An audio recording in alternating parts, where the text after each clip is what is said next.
My grandmother was of the view that God didn't create anybody barren.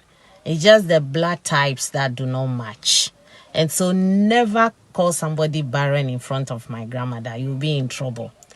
And so if you are in a childless relationship and your husband went on to have children of his own and you are so much desirous to have your own children, please go ahead and have your children.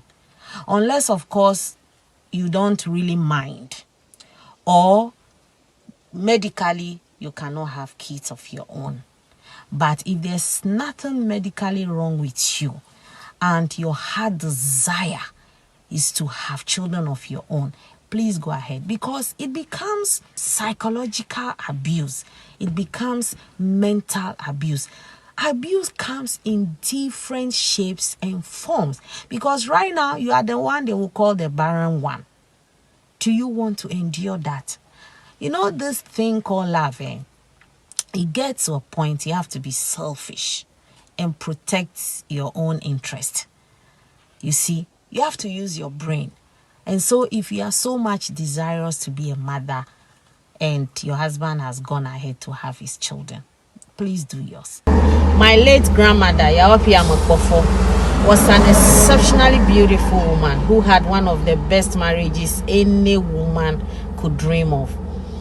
According to her, they had been married for 20 Christmases. She didn't really know, so she would say Christmas blaver.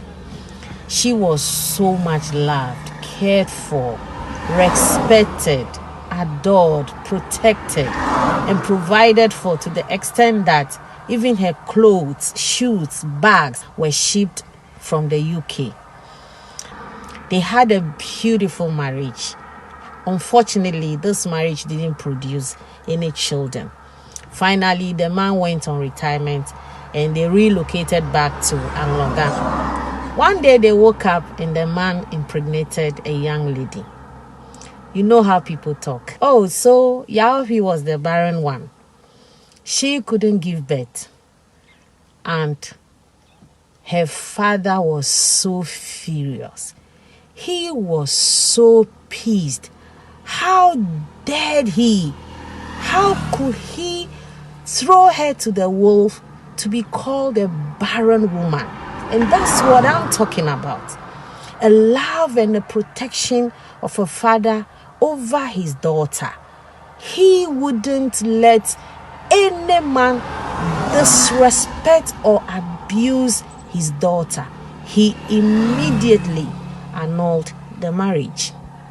Guess what? My grandmother soon after found the love of her life just opposite house in a man called Amota Agbavo Amable. They went on to have 6 beautiful children, including 5 boys and a girl and a set of twins. My grandmother would always say that after the twins, she was sick. If not, she would have gone on to have Doche, Dofi, Dowe. Those are the kids after the twins. Her kids brought her so much joy that in her last days, she was so much loved by her children. She left a legacy of 6 children, my siblings and myself, my wonderful cousins, our children, grandchildren, and now hosts of in-laws, some of whom are gowns and fancies. My grandmother did it. She was so happy. In her last days, her children cared so much for her. She was happy. She would run to her children. Oh, my pickings, you're welcome. You know, it's so nice. You see the fulfillment in her life. So please, lead your life according to your own testimony. Abuse comes in different shapes and forms. There's this woman that I understand has a PhD, a very good mother and a career woman, a leader of a Meku in one of the biggest churches in the country, and married to one of the big men in the country, yet she's being constantly abused. And she's staying in that marriage. just to please society, to please the emekuo. Madam, you are a role model. Get out. I understand sometimes she locks herself up for a week just trying to conceal her bruises and injuries from the abuse. Why? You are a role model. Why? That is a fake life. There are women who are in sexless marriages.